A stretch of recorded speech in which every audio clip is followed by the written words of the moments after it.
and welcome to another episode of Kandid Konversations with Ken.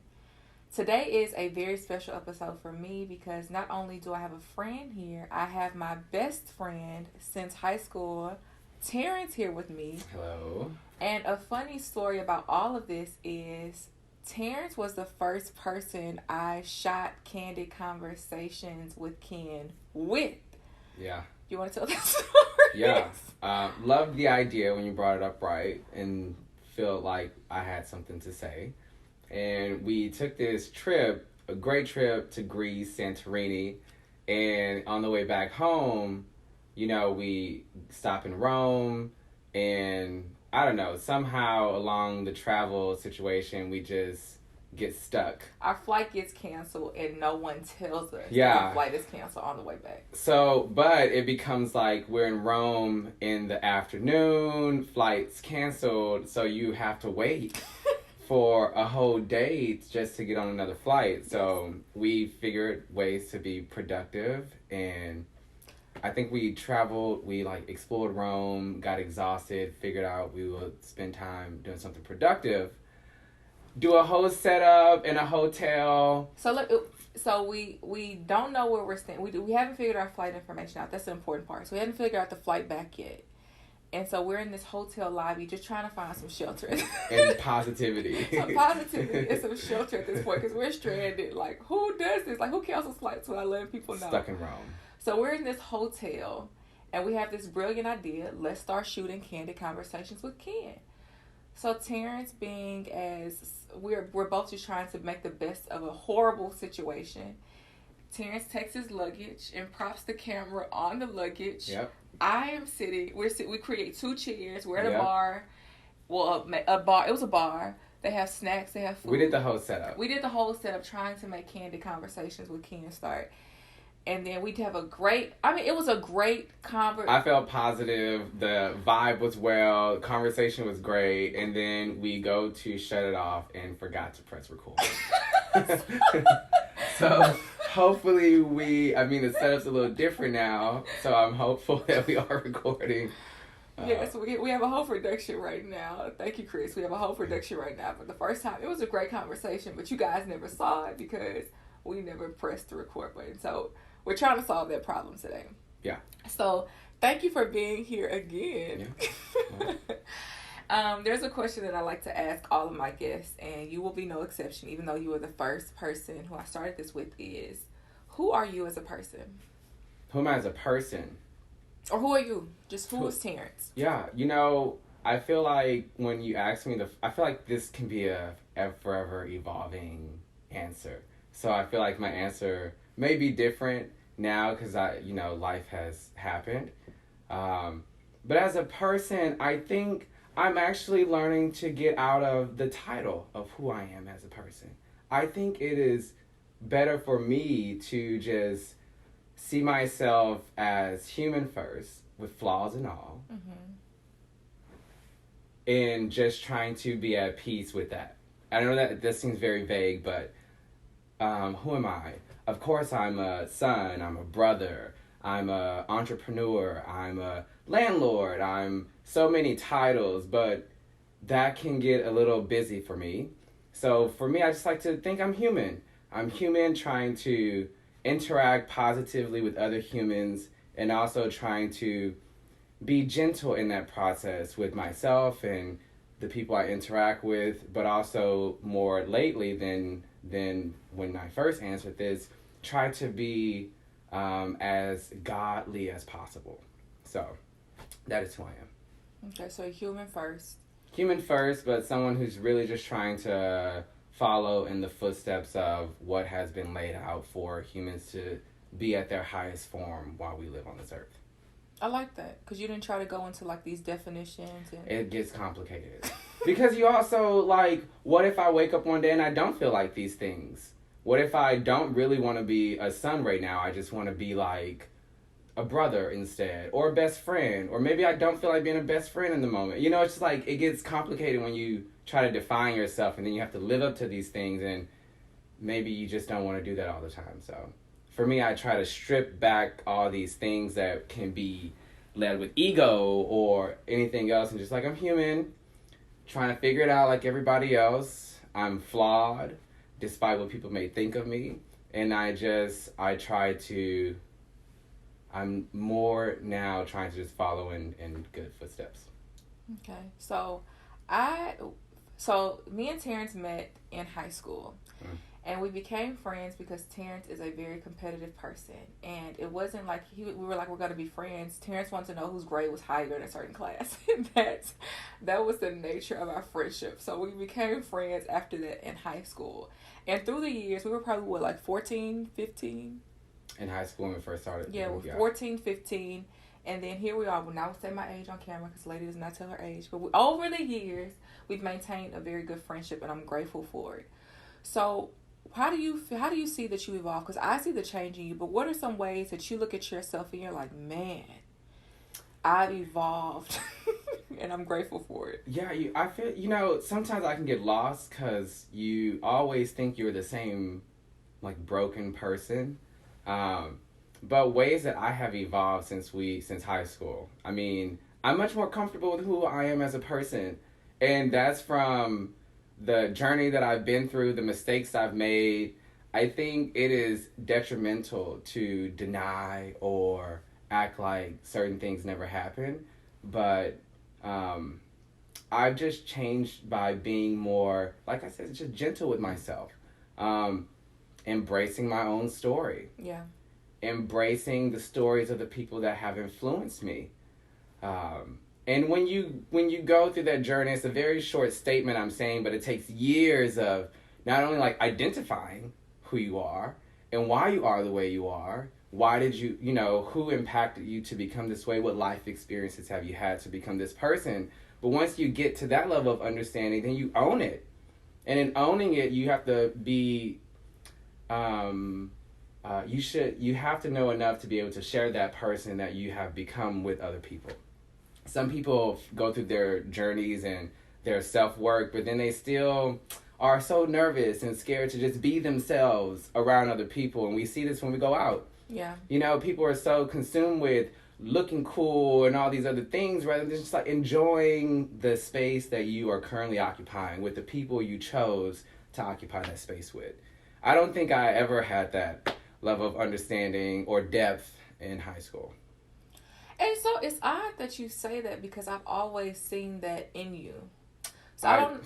One part is smoke and mirrors, and the other part is who deeper than all that. Yeah, and so when I hear you say that, to just really embrace yourself. For me, being your best friend, I've always felt like you've always. That's just me, right? So what she's not saying, Lakendra is also the first person who found out my.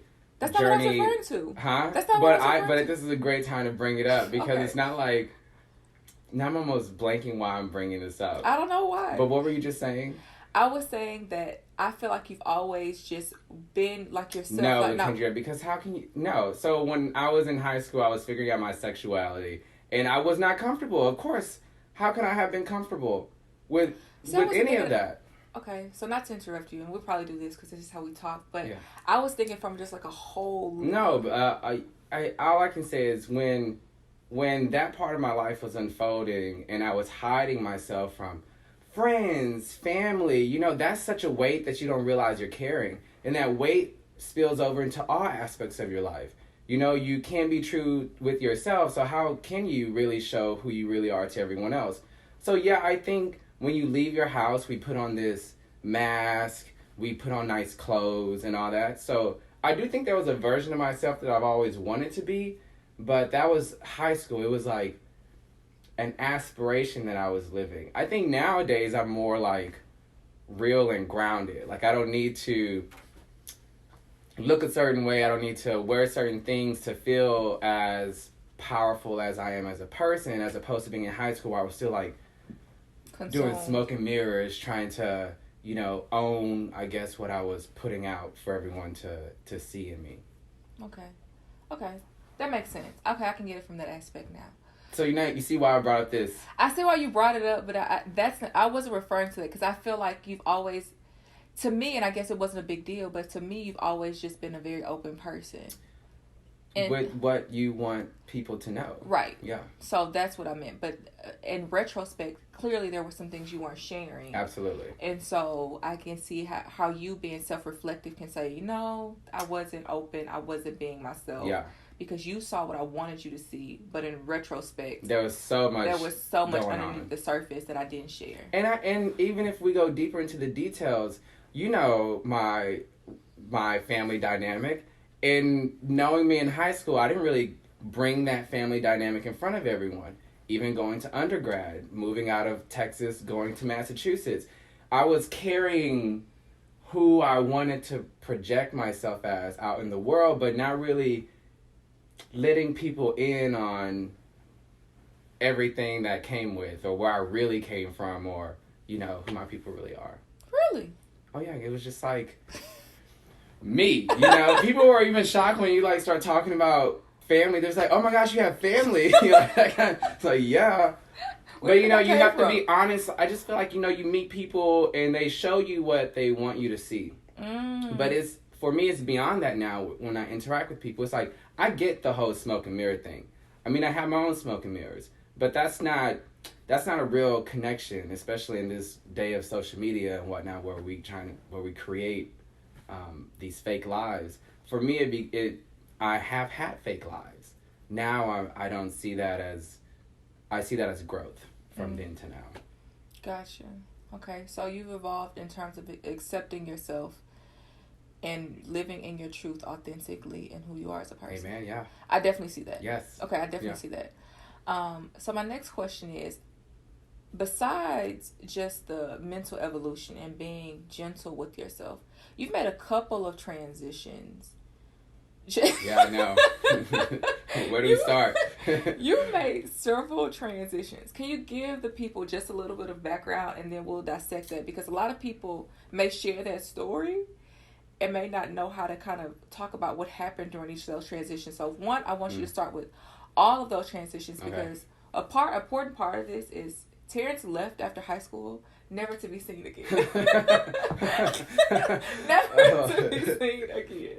I mean, we saw each other. We did, but... let's go back to high school. That was my very first major transition. I'm one of 5 children, the middle child. And in high school, I made the decision to move out of my parents' house to live with my grandmother just to go to the high school. Major transition, number 1. I mean... mom cooking food and doing laundry to granny not doing anything at all. So that was intense. And then when I graduated, I then go to New Orleans, and then after New Orleans, I then go to Massachusetts, where I stayed for quite some time. And then after Massachusetts, I recently moved back here. So this is another very recent transition. Okay. And what did you learn about yourself in each one of those moves? Because I do feel like there was a different Terrence in each one of those transitions. Yeah. And for me, that was interesting to see as your friend. There was a different Terrence in New Orleans, and then I met this person, and then I met this person, and then he's still my friend. Well, I think there's a continuity of Terrence in all that. True. But they are significant moments of growth. Yes. When I decided to leave my parents' house, it was compounded by so much to find the opportunity to go to school to fulfill a much larger goal of mine, that specific high school. And what he's not saying is that we went to DeBakey High School for Health Professions. So in order to go to that school, he had to really move to another home because he didn't live in the school district. So he had to be bused to a school. Houston's really weird about that, but he had to be bused to. He had to live in a certain district so he can be bused to that specific school. Yeah. So I don't know if I've ever digested what growth looked like for me in that first transition. I was young. I knew it was. I hate to say it this way, but it may have been more of an escape for me to detach myself from a family unit that I don't think I was proud of at the time, and almost remove myself from that equation and focus on what I thought was important, which was school, grades, extracurricular activities, so that I can then go to the next step. Do you want me to go on to the next transition? Well, let's sit there for a bit. So you said that you didn't at the time you'd understand if you grew in that moment. Yeah, because like even when I was living there and at DeBakey and then at Yates, I don't know if I knew what was really going on in terms of the dynamic of things, the trauma I may have been carrying. You weren't aware. Yeah, I just think for me in that time, I just wanted to be as great as I can be on black and white, do whatever I have to do as a high school student to then go to college. Okay, so you were, at that point you weren't aware. Is there anything that you can see in retrospect that you learned during that time? I think maybe. Or you learned about yourself. Or I started detaching myself from that structure that I was living in. So it may have given me like more mental clarity and freedom to think independently outside of like living under the constructs of that household. And I'll go a step further, and then we'll go to New Orleans. So one thing I learned about you during that time is that you were super independent.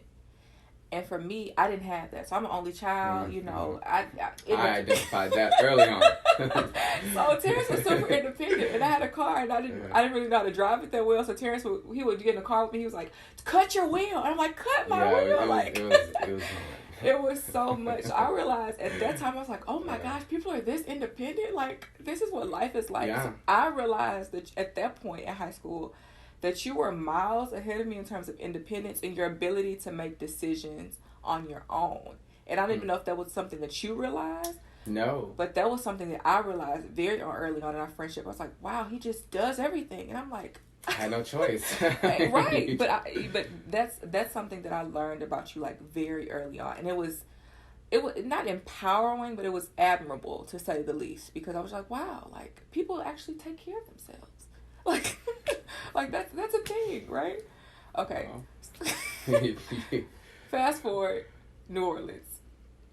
Oh, New Orleans. I feel like, I just feel like I grew as an adult in New Orleans. And I feel like ego consumed New Orleans. Honestly, when I'm thinking about it, I was totally ego driven in New Orleans. It was all about, being known, doing everything that people thought would be great, from pledging to trying to be valedictorian to, you name it.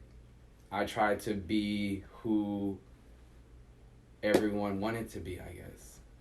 I don't even know if that makes sense, but whoever, I had the best titles. It was just like New Orleans was ego. But why do you said you feel like you tried to be everybody who... Do you feel like people wanted you to be? Yeah, because, I was the first in my family to do everything. So at that point of going to New Orleans, I have now progressed everyone. Even, like, freshman year at that point, no one has done in my family that, let alone leave Houston and actually live somewhere else. So at that point, it was just like, almost like I made it, I'm here, let me take over wherever I can, and just be great. But looking back, I was just like, I was the most broken in New Orleans than all parts of my life. Okay. So if you were to go back and talk to New Orleans Terrence, what would you say to him? Ooh. Honestly, I think I will tell that person to strip myself of the titles that I was chasing. Oh, so this is how we can talk. I was chasing all the titles. That's who I was. I was trying to valedictorian was important to me. Looking a certain way was really important to me.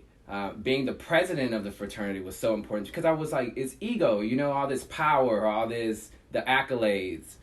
What was your question? I said, what would you go back and tell that? What would I tell that younger me? To form a relationship with God. Because at that point I was totally seeking answers from worldly things, and it would have been nice to have a foundation at that point, or to understand that a foundation existed. Okay. Side note, when was this high school or college? When I took you to church with me, you were just like, I am never Well, so, I mean, it's nice you brought that up. There's such a difference now that I'm older between the motion of going to church versus having a relationship with God. That's true. Yeah. So, like, even now I listen to church music differently. Like, I can totally get into it. I mean, I can just be fully embraced with the spirit of God. But back in the day, it was just like, what is this craziness? All these things, these weird things people were doing, you know, and I didn't know how to, like, you know, embrace it at that time. So I'm just like, I don't think I'm ready for all this. Yeah, so it's just a story. One of the stories that sticks out in mind. You were like, I'm leaving right now. And I was like, okay, friend, bye. Yeah. Was it like a New Year's Eve thing? It was a New Year's Eve thing at church. It was super crowded because, you know, black churches I wanted to go out to the party. I was like, this is for the birds. The churches are crowded at black churches, and Terrence was like, I'm out. Like, I'll see you later. Okay, so fast forward. You wish you would have told yourself to have a relationship with God. Now we're in Boston pursuing what you feel like you should be pursuing. Yes. What lessons did you learn? I know you learned a lot of lessons on that journey because we talked during that time. But what lessons did you learn along that time? Going to Boston? Yeah, so you transitioned. Do you want to tell me? Yeah, so I was at an undergrad at Dillard, and I ended up getting into an early admissions program that took me out of New Orleans and into Boston a few summers, as well as my senior year of undergrad. So it was like a whole transition program into medical school. I don't know. I think even at that point, thinking about it, that was also another moment of just kind of living in glory, right? I did so well in undergrad. I was known, all these goals that I wanted to accomplish, done. And then it was just like, wow, now you have a golden ticket to medical school. So that was nice. I felt like everyone who were friends and family, that was also their moment. But then it also came with the burden of that being everyone else's moment. Yeah. So Boston was crazy. So you're still like I was still in this ego, right? Like, I'm going to be a doctor because that's so prestigious and they make a lot of money and people are going to respect me because I'm a doctor. And people still have that perspective when it comes to doctors, including doctors themselves. But when I got to Boston and got into this world of doctors, it was like immediately I didn't want to really be there. I called home. I did not get any support from that phone call, and it made me sort of feel like I only had the decision to stay where I was, which also comes with a level of understanding because so many people want to be right there, to have a spot in medical school, and here I am just like, if I could only figure out what else to do with my life, I would have just like left immediately. Or if I had the support and understanding of my parents, I feel like I would have left sooner than later. Mm-hmm. So you're in Boston, you realize, I do not want to be a doctor anymore, and you still feel like your ego is driving these decisions? Absolutely. You have ego and almost like trapped. Because, you know, education's an interesting thing, especially in our generation. Yeah. Our parents really didn't have opportunity. Their parents certainly had no opportunity for education. So when it came to our generation, it was the most thing pushed upon us. Get a degree. Lawyer, doctor. I mean, there were only a few professions they ever mentioned also, but all of them require extensive schooling. But, you know, coming from the hood, it's not like my parents signed on promissory notes when I was just going to college and getting these loans, and in my ego state, I'm just like, I'm gonna be rich. Like, who cares about these? Like, I'm gonna make so much money anyways. I'm just gonna pay them back. But it's a trap, and you know, I felt trapped in medical school. That's the first time I've said that. I felt so trapped because you're only qualified to be a student at that point. At least I was. I never worked. I didn't have a plan B. You know, my undergrad degree was pretty narrow. Then you're in medical school. What else do you really know how to do? So, yeah, I don't even know your question, but... Well, no, that was just, I wanted to make sure we had clarity on that situation. So if you were to go back and tell medical school Terrence something, what would you tell him? Leave soon. Run away. Now, get out. Like, don't sign on the dotted line. Honestly, let me think. Medical school was only 2 years of my decade-long stretch in Boston. So what I will say about medical school, yeah, you know, it came with so much, like these loans. It came with uncertainty, especially being the first to even move to New Orleans and then move so far away from home. But I think I am who I am because of what I've learned in medical school. And it's not the material. You know, I get out of, you know, when people are just like, oh, you know, but why don't you go be a nurse? Honestly, that shook me. Anyways, I'm like, why would I go be a nurse when I had the chance to be a doctor? Like, who does that? And that's ego. Yeah. But I'm actually grateful because I feel like I've learned how to process information. I've learned how to really take in information conceptually, which, you know, when you think about it, not the mass doesn't have the opportunity to go into a curriculum like medical school. So even doctors, their level of thought, the way that they talk to someone and what they're really processing in terms of gathering information, but also trying to make someone feel comfortable, those skills I really enjoyed because it helped me be a different young adult in the normal world. Okay. So we leave medical school. We finally take that leap. We leave medical school. Yeah. Still, my best friend has not returned home. You know why? Why? So we leave medical school. My best friend has still not come home. Wasn't even an option. Wasn't an option. He's still in Boston. So let's talk about this whole time that you spent in Boston. It wasn't an option coming home because I didn't want to come home to what I was calling nothing. Meaning, I didn't feel like I had room to grow as I wanted to if I came home to what was so familiar, but I was also trying to escape. So when I left medical school, obviously it never worked before, so it became like, you know, it just was like a whole thing, like, you know, what do you really do coming out of medical school to not really downplay yourself, but also catapult yourself to wherever you do see yourself being. So at that time I did have a boyfriend. He was in business. You know, my dad started a trucking company when I was younger. So this whole world of business always excited me. Even in medical school, I used to daydream about like businesses that I can create when I made all this doctor money. You know, it's like foolish thoughts. And so I get out of medical school with all these thoughts in my mind about not going home, but also just trying to create a life for myself. I decided to get into the world of real estate, and that has literally consumed me until the point of me moving back home. Okay, so what did you learn about yourself in that transition? Because it took a lot of courage to leave medical school. Yeah. And two, to stay in a place that was unfamiliar, because you went down there with one agenda, and you left with a whole different career. Thank God for the career, because you've done very well in it.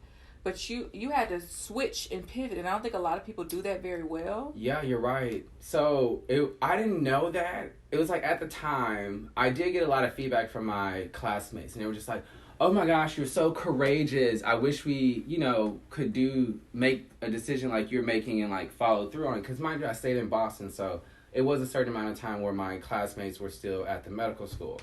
And even when they were saying that to me, I think that's when I really started learning just how big of a decision that was.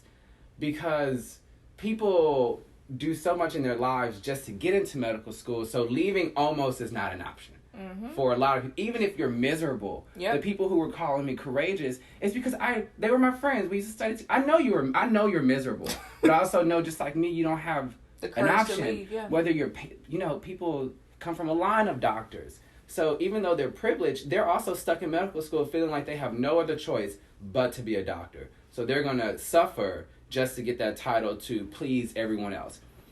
And on that note, I think that's what I learned. I learned in that moment, that was the first decision, like real life decision I made for myself. Because even the conversation I was having with family was like, if y'all want a doctor in the family that bad, y'all can go to medical school. People in my class were y'all age. So at that point, it was removing myself from how everyone wanted me to be or who they wanted me to be, as opposed to this is what I want to do with my life despite y'all's input. And I think that's what I learned at that point, was really the commitment to myself, because that's when I started like living for myself. Okay. I love that. So you went through a lot of transitions. Oh, yeah. Still. And now you're back here in Houston. Yes. Which I love. It's like I have a piece of me back home. So that's great for me. At any point in time, and I'm asking this, I already know the answer to this, but this is more so for the viewers. At any point in time, did you go to therapy to kind of get some guidance and help? I had to. you know, there's so much self-work you can do. You read the books, you listen to, people's opinion about, life and things of that nature. And I felt like I was really thoughtful. I was just like this, I was in like practicing Buddhism and like trying to like vibe with the world, I was going through so much trying to find myself. Yeah. Geez, what was your question? I said at any point in time did you go to therapy? You said yeah. So, and mind you, with all this growth, yes, I went to therapy, but in all that growth, leaving school, getting into real estate, getting broke in real estate, and then getting on the other side of that, I started feeling, and then all the time passing, I just felt way too distant from my family, to the point where I felt like I was calling home, giving like warnings that no one was catching, like, hey mom, I don't feel like I'm in a family. Like, and that kind of it weirds me out because I'm here, I have clients, and when I'm not working, I get to see them go home and they talk about their life at home, their wife or their kids, or they go to some family function, and I've been here so long and I've been working, and from New Orleans to Boston and then real estate, I was like, I just don't, y'all aren't calling me, I feel so detached from a family. That was my first red flag to go to therapy, and I think that was the first time I reached out to sit for therapy, because I didn't know how to identify where the disconnect was coming from. Yeah. I like that. Because you realize you came to the end of yourself and everything that I couldn't do no more for myself. Yeah. Even in you can understand what the problem is, but I couldn't resolve it myself. It was just like I was sitting in it. Okay. So you went to therapy. What clarity did you get from that? You can give I cannot put my expectations on my family. I cannot expect them by any means to have my thought process, to make choices like I make, and I have to respect the choices that they make for themselves. That's good. Yeah, that was the first time where I started getting gentle with my parents, meaning like, not so hard on them. Okay. So we go to therapy, we make some changes, we move to Houston, and now we're here. Yep. Okay. What is something that you want to tell yourself continuously moving forward? To continue to make God my foundation. I think that has been the most impactful. Even like moving back to Houston. It was the moment coronavirus happened, and you're just like, is the world coming to an end? Because things seem to be hitting the fan, and that was just like, for me, the things that I heard in church growing up started becoming real, to the point where I couldn't ignore anything. The signs. Like, oh my gosh, like, these worldly things. Like, I was surrounded by whatever anyone wanted, whatever I wanted, I had it, from investments, passive income, nice art, nice furniture, nice cars, whatever it is. And I was so unhappy. I was like, and career was going well. Money was still coming, and there were still more projects to sell in the future. But I was miserable because it just hit me that none of that really fulfilled me. And I think even moving here, it was like, okay, what does fulfillment look like? If you refer back to the Bible, joy doesn't come from monetary things. Joy comes from, on a random Tuesday, getting a call from your best friend, say, let's just go have dinner. And that'd be the best night ever. And that can be like McDonald's, honestly. We can have fun over McDonald's.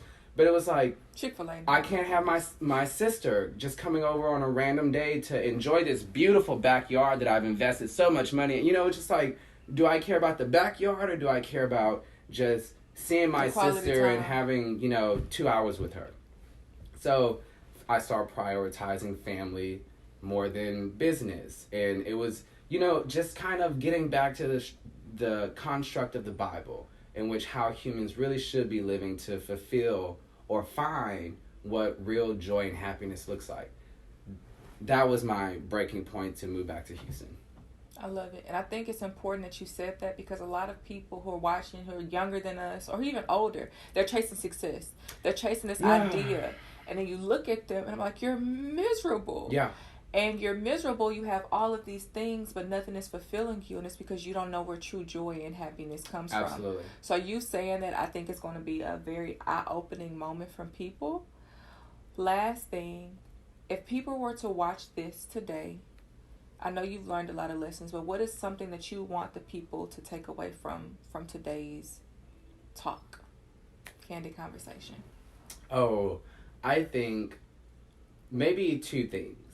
I feel like I have come to understand that life and what happens to you in your life is a culmination of the choices you make. And this is like choices by the minute. It is whether or not this is a basic example.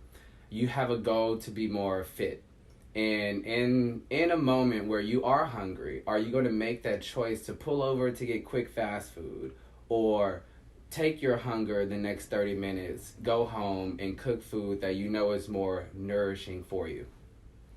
When you wake up on Sunday or any day, will you start your day with gospel music, or will you start it with trap music? That's going to influence every bit of who you are. Yeah. You know, so it's like, I mean, we can do simple examples, but for me it is, you are a culmination of the choices you make at every minute. And to be courageous, to be who you envision yourself being when you're in your room by yourself. That's the magic right there. Because that's when you're the most happy with yourself, and when you can share that person who is happy with everyone else. I love that. Yeah. Thank you. And I hope everybody watching takes that away. One, just the little choices that you make, even by the minute, they impact the person that you are on a day-to-day basis, and it's influencing who you become. And figure out what brings you joy, what makes you happy. Like, who are you at your core? Not who you feel like people want you to be, or your other people's ideas of you. Who you truly are. And I think that can carry you a long way. I enjoy this. So this is me and who I truly am. And I hope you guys find who you truly are in the midst of the conversation. Thank you, Terrence. This has been beautiful. I appreciate it. Thank you for tuning in for another Kandid Konversation with Ken. We'll see you guys again next week. Bye.